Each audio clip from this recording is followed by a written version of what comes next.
అంజి గారు తీసిన సినిమాకే కదా స్పీచ్లు కూడా ఎడిటర్ని పెట్టుకోవడం బెటర్ నేను. First of all thank you so much అండి ఇక్కడికి వచ్చిన మా మీడియా మిత్రులందరికీ. ఎందుకంటే ఇన్ని సినిమాలు నియర్లీ నేను బుక్ మై షోలో చూస్తుంటే 7 to 8 ఫిలిమ్స్ విత్ అదర్ లాంగ్వేజెస్తో సహా ఇన్ని సినిమాలు రిలీజ్ అవుతున్నా కూడా మా అనే ఒక చిత్రానికి మీరందరూ కూడా నిలబడి ఈ చిత్రాన్ని ప్రమోట్ చేసిన విధానం కానీ, ఎప్పటికప్పుడు నాకు సజెషన్స్ ఇస్తూ సార్ ఇట్లా చేయండి అని చెప్పి ముందుకు తీసుకెళ్తున్న విధానానికి నిజంగా మా మీడియా మిత్రులందరికీ కూడా థ్యాంక్ యూ సో మచ్ అండి. ఈరోజు అంటే నాకు కొంచెం స్పేస్ దొరికింది కాబట్టి నేను ఈరోజు నిజంగా ముఖ్యంగా నేను మాట్లాడవలసింది మా డిఓపి గురించి. చాలా స్టేజెస్లో నేను మాట్లాడటానికి ఏంటంటే అక్కడ ఉన్న సమయభావం వల్ల మాట్లాడటం కుదరలేదు.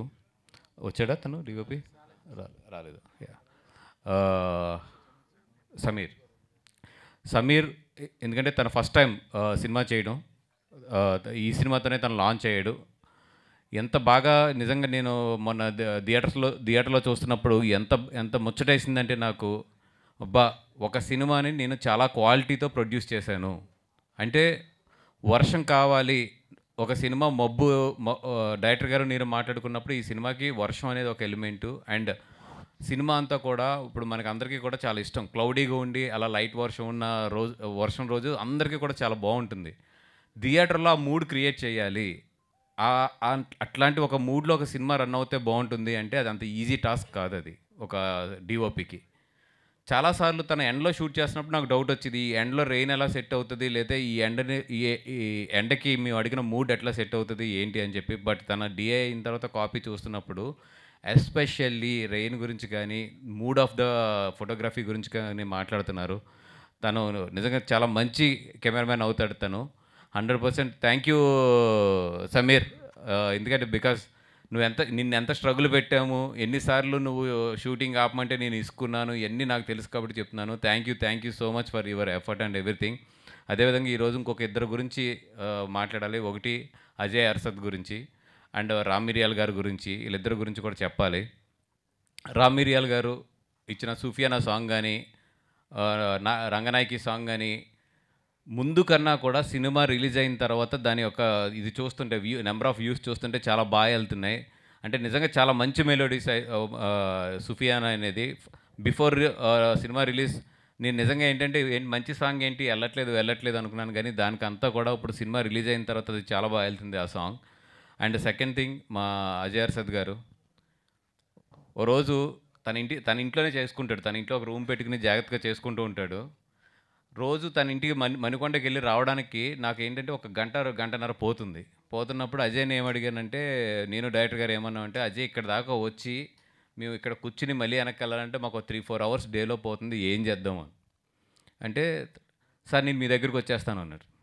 ఫస్ట్ టైం ఒక మ్యూజిక్ కంపోజర్ తన మొత్తం సెటప్నంతా తీసుకొచ్చి ఒక ప్రొడ్యూసర్ ఆఫీస్లో కూర్చుని రూమ్ పక్కన చక్కగా డైరెక్టర్ గారిని వీళ్ళందరినీ కూడా కూర్చోబెట్టుకుని, సార్ ఇది ఓకేనా, ఇది ఎట్లా చేద్దాం అని.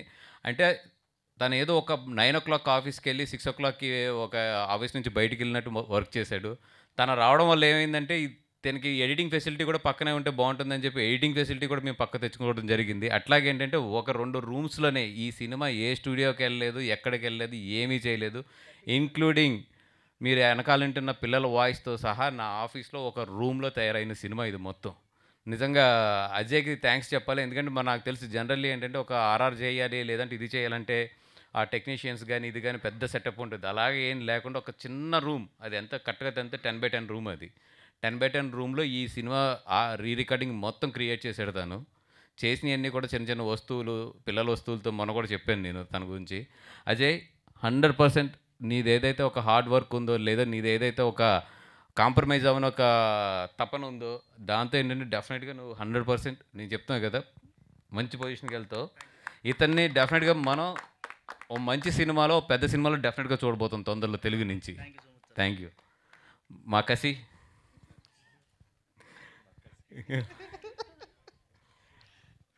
అంటే రాజుగారు రాణి గారిది నేను రిలీజ్ అవ్వకముందు కాపీ చూసినప్పుడు ఇతనితో డైలాగ్ ఉంటుంది, విత్తనం అనే డైలాగ్. యాక్చువల్ మన సినిమాలో ఉంది, లెంత్లో లెగిసిపోయింది అది మళ్ళీని. ఆ రోజు అన్నాను, ఇంకా రిలీజ్ కూడా అవ్వలేదు, ఇతను చాలా మంచి యాక్టర్ అవుతాడు అన్నాను. ఎందుకంటే ఏదో తెలీదు, ఎప్పుడు కూడా ఒక ఒక మంచి యాక్టరో లేదా ఒక ఇది అయ్యేది ముందు ఒక ఆరా అయితే ఒక మనిషికి కనబడుతూ ఉంటుంది. నాకు ఎందుకు ఇతనిలో ఆ రోజు అది కనిపించింది. ఇతను ఏ రోజైనా సరే ఒక మంచి కమెడియన్ అవుతాడు, మంచి ఐ మీన్ మంచి యాక్టర్ అవుతాడు అనేది. ఏమో అలాగా వేరే స్టేజ్కి కూడా వెళ్ళిపోతావేమో. అంటే అన్నిటికన్నా కష్టమైంది హాస్యం పండించడం. ఇందాక నేను ఎన్టీఆర్ గారిని కలిసినప్పుడు కూడా ఆయన ఒక చాలా మంచి మాట అన్నారు డైరెక్టర్ గారితోని. ఏమంటే నవ్వించడం అనేది ఒక వరం, నవ్విస్తూ ఉండండి అన్నాడు ఆయన. నిజంగా అంటే ఆయన అన్న ఆ మాట మీ అందరికి ఇప్పుడు నీ వల్ల నాకు తెలుసు. ఎందుకంటే ఈరోజు పొద్దున్న ఒకళ్ళు కాల్ చేశారు నాకు, ఎక్కడి నుంచి, తాడేపల్లిగూడెం నుంచి. కాల్ చేసి ఎవరో ఒక లేడీ మీతో మాట్లాడతానండి అని చెప్తే ఆ లేడీ మాట్లాడింది నాతో. వాళ్ళ ఇంట్లో వాళ్ళ సిస్టర్ వాళ్ళకి వాళ్ళ కొడుకు ఎవరో పోయారంట. ఆవిడ ఇంచుమించు ఒక 6 months 7 months నుంచి బయటికి రాకపోతుంటే మొన్న August 15th ఈవిడ ఎవరైతే సిస్టర్ ఉన్నారో పని కట్టుకుని సార్ లేదు ఏదో ఒక సినిమాకి వెళ్తే నీ మూడ్ మారుతుందని చెప్పి ఆ సినిమాకి తీసుకొచ్చిందంట. ఆవిడ తీసుకొస్తే 1 year తర్వాత ఆవిడ కొంచెం నవ్విందంట. ఆవిడ ఫోన్ చేసి దానికి నా నెంబర్ తీసుకుని ఎవరి దగ్గర నుంచి ఫోన్ చేసుకుని థ్యాంక్స్ అండి మీకు అని చెప్తే నాకు ఫస్ట్ 2 నిమిషాలు సింక్ అవ్వలేదు. కానీ ఆవిడ ఏదో అంటే తడబడతా మాట్లాడింది. ఫోన్ పెట్టేసిన తర్వాత నాకు అర్థమైంది, అబ్బా ఈ సినిమాకైతే ఇది చాలు అనేది. డబ్బులు ఇవన్నీ తర్వాత విషయాలు, కానీ ఇది చాలా మంచి విషయం ఒకటి జరిగింది అనేది. అంటే అది నిజంగా ఆయన ఎన్టీఆర్ గారు అన్నట్టు అది నవ్వించడం అనేది ఒక వరం. ఆ వరంకి మీ అందరికీ దేవుడు ఆ ఆశీస్సులు ఇచ్చాడు. కుమ్మండి, వీలైనంత మందిని నవ్వించండి, వీలైనంత మందిని థియేటర్ నుంచి హ్యాపీగా పంపించండి. మా డైరెక్టర్ గారు అంజీ, అలాగే అంజీ నేను చెప్తాను నీకు. Ankit, all the best Ankit. Ankit వచ్చినప్పుడు ఏంటంటే బయట చాలా కామ్గా ఉంటాడు, చాలా కంపోజ్డ్గా ఉంటాడు. ఇతను ఆడిషన్కి వచ్చిన రోజున అంజీని నేను ఒకటి అడిగాను, ఇతను చేయగలడా మామూలుగా అయితే ఏంటంటే ఇప్పుడు కసిని చూస్తే ఏంటంటే హడావుడు ఉంటుంది. ఆఫీస్లోకి రాగానే మొత్తం దొల్లుతాడు, కింద మీద పెడతాడు, వాళ్ళ మీద జోకులు వేస్తాడు, వీళ్ళ మీద జోకులు వేస్తాడు, చాలా ఆ వైబ్లోనే ఉంటాడు. అంకిత్ చాలా కంపోజ్డ్గా ఉంటాడు, చాలా నీట్గా డీసెంట్గా అసలు మాట్లాడాలా లేదంటే ప్రతి పదం కూడా చెక్ చేసుకుని మాట్లాడుతూ ఉంటాడు. ఇప్పుడు ఏమన్నా అనుకుంటారా ఏంటి ఇవన్నీ కూడా. నేను అడిగాను అంజీని, సార్ అంజీ ఇంత కంపోజ్డ్గా ఇంత సాఫిస్టికేటెడ్గా ఉన్నాడు, ఇతను పర్వాలేదా, మనం అంత అల్లరగా ఉంటుంది కదా అంటే, లేదు సార్ మీరు చూడండి స్క్రీన్ మీద అన్నాడు. నేను రష్ చూసిన వెంటనే షాక్ అయ్యాను నిజంగా. నేనైతే ఎక్స్పెక్ట్ చేయలేదు అంజీ దొరుకుతాడు అనుకున్నా కానీ నీ విషయంలో. కానీ మా అందరికి కూడా రాంగ్ అని చెప్పి ప్రూవ్ చేశాను. ఉండవయ్యా, నాకు స్టేజ్ ఎక్స్పీరియన్స్ ఉంది. కాదు, ఆర్డర్ నాకు తెలుసు, ఒక ప్రోటోకాల్ ఆర్డర్ ఉంటుంది మాట్లాడేటప్పుడు.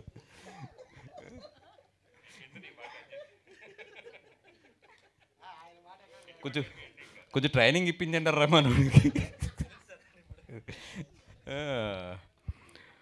మా అంజి గారు దా ఎంత డేంజర్ ఫెలో అంటే, నేనేమైపోయినా పర్లేదు, నన్ను ఎవడన్నా వచ్చి మర్డర్ చేసేసినా పర్లేదు, ఇతను అనుకున్న సీన్ పండిపోవాలి, ఇతను అనుకున్న చేసేసేయాలి. నేను ఏమయ్యా ఈ డైలాగ్ పెడితే గొడవలు అవుతాయి, రేపు పొద్దున్న ఏదైనా అంతే అవన్నీ మీరు చూసుకోండి సార్, నాకు ఎందుకండి, ఏం చూసుకునేది ఏంటి. ఈయన వల్ల నేను అరవింద్ గారితో ఎన్నిసార్లు డబ్బులు తిన్నానో నాకే తెలుసు, ఇతను చేసిన పనులకు కానీ ఇతను చేసిన అల్లరికి కానీ ఆఫీస్లోని. కానీ తనలో ఉన్న ఎనర్జీ అల్లరి ఏదైతే ఉందో అదే ఈరోజు సినిమా. అది మీరు ఏదైతే సినిమా చూస్తున్నారో అది క్లియర్ అంజీ సినిమా. అంటే తనలో ఉండే ఆ అమలాపురం కానీ ఆ కోనసీమలో కానీ ఒక కుర్రోల్లో ఒక ఎటకారం ఉంటుంది. వాళ్ళు అసలు మనం ఏం ఫీల్ అవుతాం ఏం ఉండదు, పడక్కన పనిచేసి వెళ్ళిపోతారంటే వేసేమని కూడా తెలియదు వాళ్ళకి, అలా నడుచుకెళ్ళిపోతారు అంతే, మనం తర్వాత ఎదుక్కుంటూ ఉండాలి. నాకు బెస్ట్ డైలాగ్ ఎప్పుడూ గుర్తుంటుంది. ఏది ఒకసారి ఏదో ఒక సినిమా నాది సరిగ్గా ఆడలేదు, నెక్స్ట్ డే నేను పాలకొల్లో ట్రైన్ దిగితే అదే ట్రైన్కి మా నర్సాపూర్ ఎక్స్ప్రెస్ బాగా ఫేమస్. ఈస్ట్ గోదావరి వాళ్ళు ఉంటారు, వెస్ట్ గోదావరి వాళ్ళు అందరూ, కోనసీమ వాళ్ళు అందరూ కూడా అదే ట్రైన్ పాలకొల్లో దిగి వెళ్తారు. కరెక్ట్గా దిగుతుంటే ఎవరో చూశారు నన్ను. చూసిన వెంటనే ఆ మాట అనకూడదేమో స్టేజ్ మీద, ఏంటంటే మీ సినిమా అంటే అర్థమైపోయి ఉంటుంది మీకు. పొద్దున్నే నేను ఒక బ్రష్ కూడా చేసుకోలేదు, లెగ్గానే భర్త పక్కన ఉన్నాడు, ఫటక్ని వేసాడు ఆ డైలాగ్. కానీ ఏం చెప్తావు అది అంటే, లేదండి పర్లేదండి ఊరుకోండి, ఎక్కడ పర్లేదండి, రాత్రి మా వాళ్ళు మాట్లాడారు ఏంటంటే, అంటే ఓ మొహమాటానికి కూడా అసలు ఉండదు. అలా ఉంటుంది కోనసీమ వాళ్ళు పెట్టుకుంటే. అట్లాంటి ఏరియాలో అది కోర్ ఏరియా నుంచి వచ్చాడు అంటే మనోడితో రోజు నాకు ఎలా పడి ఉంటుందో ఆలోచించండి. ఏదన్నా ఈ డైలాగ్ కొంచెం లెంత్ తగ్గిందో పర్లేదంటే ఇంకా ఏమండి మీరు అలాగైతే ఈ సినిమా అనేవాడు అంతే. అంజీ బట్ చాలా మంచి కామెడీ టైమింగ్ ఉన్న కామెడీ అనే కాదు, తనలో చాలా రసాలు ఉన్నాయి. అవన్నీ కూడా ఎదరెదర వచ్చే కొలది ఒక్కొక్క రసం బయటకు వస్తుంది. ప్రజెంట్ అయితే ఏమంటారు దీన్ని, హాస్యరసం, హాస్యరసం వచ్చింది. లేదు లేదు డెఫినెట్గా అంజీ నెక్స్ట్ సినిమా నాకే చేస్తాడు అనుకుంటున్నాను. అనుకుంటాం కాదండి. అవును, నువ్వేం కమిట్ అయినా నేనేం కమిట్ అయినా అక్కడ గీతార్స్లో ఒక లైవ్ ఉన్నది, ఆయన అక్కడ చూస్తున్నాడు ఆల్రెడీ. వీళ్ళిద్దరు ఎవరో వీళ్ళకి కమిట్ అవుతున్నారు అనుకుంటారు. ఆయన లేకుండా ఏం మాట్లాడదులే, వద్దులే. Thank you. మా హీరో నితిన్ గారు, ఫ్యామిలీ అనకూడదని ఇందాక నేను ఏదో ఎన్టీఆర్ గారి దగ్గర ఉన్నప్పుడు పెద్ద ఫ్యామిలీ అంటే వాసు గారు దయించి మీరు ఆ మాట కాకుండా ఫ్యామిలీ అనే మాట మాట్లాడండి, పెద్ద పెద్ద అనేది పెట్టద్దు అన్నారు. నిజంగా ఐఎమ్ సో, ఆయన so respectful for him. Like ఆయన మధ్యాహ్నం మమ్మల్ని అందరిని ఆదరించి అంత బాగా మమ్మల్ని దగ్గర తీసుకుని మమ్మల్ని అందరిని అప్రిషియేట్ చేశారు ఆయన. నితిన్ గారు వెరీ సింపుల్గా చెప్పాలంటే ఆయన సక్సెస్కి ఏదన్నా ప్రతి మనిషికి కూడా ఒక సక్సెస్ అయ్యాడంటే ఒకటి ఉంటుంది. ఒకరికి హార్డ్ వర్క్ ఉంటుంది, ఒకరికి క్రియేటివిటీ ఉంటుంది, ఒకరికి స్మార్ట్నెస్ ఉంటుంది, అదేవిధంగా ఒక్కొక్కరికి ఒక్కొక్క క్వాలిటీ ఉంటుంది. నితిన్ నాకు తెలిసి తన ఫ్యూచర్లో పెద్ద స్టార్ లేదంటే ఫ్యూచర్లో చాలా బాగా సక్సెస్ అయితే తనకున్నది నేను అబ్జర్వ్ చేసిన దాంట్లో ఏంటంటే తన సింపుల్సిటీ, తన గ్రౌండెడ్. మళ్ళీ ఫ్యామిలీ అనకూడదు కాబట్టి ఒక మంచి బ్యాక్గ్రౌండ్ నుంచి వచ్చినా కూడా తన సింపుల్సిటీ, తనకి ఏదైతే గ్రౌండెడ్నెస్, ఒక చాలా లైట్గా ఒక విషయాన్ని ఆలోచించే విధానం ఏదైతే ఉంటుందో డెఫినెట్గా వాళ్ళు ఎప్పుడు కూడా సక్సెస్ అవుతారు. మా నితిన్ కూడా 100% సక్సెస్ అవుతాడు. అతను కూడా మంచి పొజిషన్లో చూడబోతున్నాం మనం అందరం. Thank you Nitin, thank you for everything. ఈ ఫిలింకి నీ ఎఫర్ట్స్ కానీ, ఈ ఫిలింకి the way you cooperated every moment, ఎన్ని కష్టాలున్నా ఏం చేసినా కూడా దాన్ని చాలా లైటర్ వేగా తీసుకెళ్ళిపోయావు. Thank you so much. అంటే నీ స్పిరిట్ ఏంటంటే మొత్తం యూనిట్లో నువ్వే అలా ఉంటున్నప్పుడు అందరూ కూడా దిగొచ్చి కసిరెడ్డి మెయిన్ దిగొచ్చాడు. కసిరెడ్డి ఇబ్బంది పెట్టాడు బాగా. ఎప్పుడైతే ఆయన గ్రౌండెడ్గా ఉన్నారో మొత్తం టీం అంతా కూడా గ్రౌండెడ్గా ఉంది. Thank you so much for, నేను లేని రోజుల్లో కూడా మొత్తం ఎదురుండి చూసుకున్నాడు అన్నీ కూడా, అక్కడ ప్రొడక్షన్ దగ్గర కానీ ఇట్లా దగ్గర కానీ. Thank you so much Nitin, thank you. Nayan, అయ్యో ప్రోటోకాల్లో నీతో మాట్లాడిన తర్వాత ఆయనతో మాట్లాడాలి. మా నయన్ అమ్మాయినైతే నేను పూజ వరకు అయితే చూడలేదండి. నేను కేవలం అంజీ నాకు ఒక వీడియో పంపించాడు, వీడియో చూసి బాగుంది అంజీ, మనం 100% అంటే అప్పటి వరకు ఒక హీరోయిన్ అనుకున్నాము. లాస్ట్ 1 వీక్లో ఏదో అక్కడ కొన్ని ఇబ్బందులు వచ్చి ఆ అమ్మాయి చేయలేక షూటింగ్ స్టార్ట్ అవుతుంది, ఏం చేయాలి అనుకున్నప్పుడు అంజీ గారు నైన్ది పంపించారు. ఎందుకో తెలీదు, ఆ అమ్మాయి కళ్ళల్లో అయితే ఓకే మనిషి ఎలా ఉన్నా ఇవన్నీ తర్వాత విషయం, బట్ ఈ కళ్ళు మాత్రం 100% వర్కౌట్ అవుతాయి ఈ సినిమాకని అనుకున్నాం. నిజంగా ఈరోజు 9 అనే పేరుకి తన కళ్ళల్లో పలికించిన ఏదైతే అవి ఉన్నాయో, ఎస్పెషల్లీ లాస్ట్ బ్రిడ్జ్ మీద సీన్ ఏదైతే తను చేసిందో చాలా మెచ్యూర్డ్గా, చాలా ఒక 10 సినిమాలు చేసిన అనుభవం ఉన్న ఒక హీరోయిన్లా చేసింది. ఎందుకంటే ఆ సీన్ చాలా కష్టం హోల్డ్ చేయడం. ఎందుకంటే చాలా థియేటర్లో ఏమాత్రం ఆ సీన్ అటు ఇటు బ్యాలెన్స్ అయ్యి హీరోయిన్ ఎక్స్ప్రెషన్ సరిగ్గా చేయలేకపోయిందో వెనకాల నుంచి డైలాగులు పడిపోతాయి, మీకు అందరికీ తెలిసిందే. ఎప్పుడు ఎమోషన్ సీన్స్ చాలా జాగ్రత్తగా ఉండాలి. ఎక్కడా కూడా కూర్చున్న వాళ్ళందరినీ కూడా తన నటనతో కట్టిపడేసింది ఆ బ్రిడ్జ్ మీద ఉన్న సీన్తో. అయితే 9 100% enjoy the success and thank you so much. I think మా co producers Bhanu and Riyaz అందరూ కూడా, అండ్ మా దాంట్లో మాయ క్యారెక్టర్ చేసాడు అమ్మాయి, Maya character Krishna Chaitanya, all the best Krishna Chaitanya. And మా ఆటగాడు అంటే 80 ఏళ్ళు ఆయనకి, 80 ఏళ్ళు. ఈయన లొకేషన్ 82 ఈయన లొకేషన్లో ఉన్నప్పుడల్లా కూడా నాకు టెన్షన్ వచ్చేది చాలా. అంటే ఐ మీన్ ఆయన జాగ్రత్తగా చూసుకోండి, ఎందుకంటే అది అమలాపురం అండ్ రైనీ సీజన్, మీకు తెలియదే ఉంది. రైనీ సీజన్లో మస్కిటోస్ ఇవన్నీ కూడా అక్కడ ఆ ఏరియాలో ఎలా ఉంటాయి ఇవన్నీ కూడా చాలా. అంటే మీకు 82 ఏళ్ళప్పుడు మీరు స్టేజ్ మీద నిలబడి జనాలందరినీ థియేటర్లో నవ్వించి పంపిస్తారు అనేది మీకు రాసి పెట్టుందండి. అంటే నాకు మీ లైఫ్ గురించి ఇట్ల గురించి నాకు పెద్ద తెలీదు, కానీ మీరు ఒకసారి థియేటర్లో చూస్తే నాకు తెలిసి ఏంటంటే ఇంతకాలం మిమ్మల్ని దేవుడు ఈ ఏజ్లో కూడా ఇంత ఎనర్జెటిక్గా ఇంత ఆరోగ్యంగా ఉంచుతున్నాడంటే ద మెయిన్ పర్పస్ ఈస్ మొన్న ఆగస్ట్ 15th సర్వే అయింది. సూపర్ అండి. Thank you for everything. మీరు ఎంత ఓపిక చేసుకుని అక్కడ నిలబడ్డారో నాకు తెలుసు. థ్యాంక్ యూ ఫర్ ఎవ్రీథింగ్ అండి. వీళ్ళందరూ చాలామంది దగ్గర తిరిగారండి, హీరోలు అందరి దగ్గరికి. సార్ అవి పెట్టండి అవి పెట్టండి అని ఎవరు కాదన్నారు. అక్కడ బన్నీ గారి దగ్గర కూడా వెళ్ళారు, ఎవరు కాదన్నారు. రేపు సినిమా చూస్తా కదా, అప్పుడు చూసినట్టు పెడతాను అన్నారు. దయచేసి మీరున్నా కదా సార్ పెట్టండి సార్.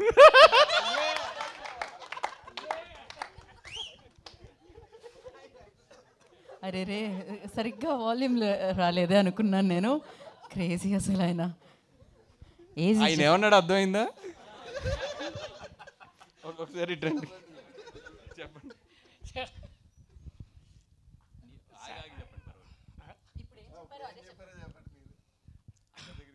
సార్ నేను మామూలుగా ఈ ప్రోమో కూడా చేశారండి. ఇది మేము డైరెక్టర్ దగ్గర పొమ్మన్నారు, ముందు హీరో దగ్గర పోయా. సార్ డైరెక్టర్ దగ్గరేమో బన్నీవాసు గారి దగ్గర పొమ్మన్నారు. ఆయన అయ్యా మేము పెట్టింది ఇప్పటికే చాలా పెట్టాము, నేను అవి పెట్టలేను అయ్యా. అరవింద్ గారి దగ్గర పొమ్మన్నారు. అమ్మో సరే వెళ్తాను. అరే వెనకనే డైరెక్టర్ గారు, ఈ ప్రొడ్యూసర్ గారు, అమ్మో ఈ ముసవాడు అక్కడ కూడా పోయేటట్టు ఉన్నాడు. అరే అరే రాని ఇద్దరు నాకు వచ్చి బయటకు పంపారు. సినిమా వస్తుంది, వాళ్ళు ఎవరో చూసినట్టు పెడతారు రే. అందుకని వాళ్ళు ఎవరు పెట్టలేదు సార్. మీరైనా చూశారు కదా, కాస్త అవి పెట్టరు సార్. సార్ అయ్యే క్రేజీ. ఇది కేవలం నవ్వుకోవడానికి, హాస్యం గురించే తప్పితే, ఎందుకంటే అరవింద్ గారు ఆల్రెడీ నన్ను దీని గురించి 2 మొట్టికాయలు వేసారు. అయినా సరే ఒక హాస్యం పండడానికి కొన్ని ఇది అంజీ ఫైనలీ నువ్వే రైట్ అయ్యావు ఆ ట్రాక్ వరకు అయితే మాత్రం. ఎందుకంటే ఫస్ట్లో కథ చెప్పినప్పుడు ఈ ట్రాక్ని వేరేగా మారుద్దామంటే ఆయన అసలు ఒప్పుకోలేదు. లేదు సార్ ఇది నన్ను నమ్మండి, రేపు పొద్దున్న దీన్ని థియేటర్లో చూడండి, ఇది ఎంత నవ్విస్తుంది అనేది. నిజంగా నేను థియేటర్లో చూసినప్పుడు ఏంటంటే that is what confidence on the what he wrote. నిజంగా నేను అంటే ఇది నవ్వుతారని తెలుసు కానీ అంత నవ్వుతారు అనుకోలేదు నేను. Thank you so much for everybody.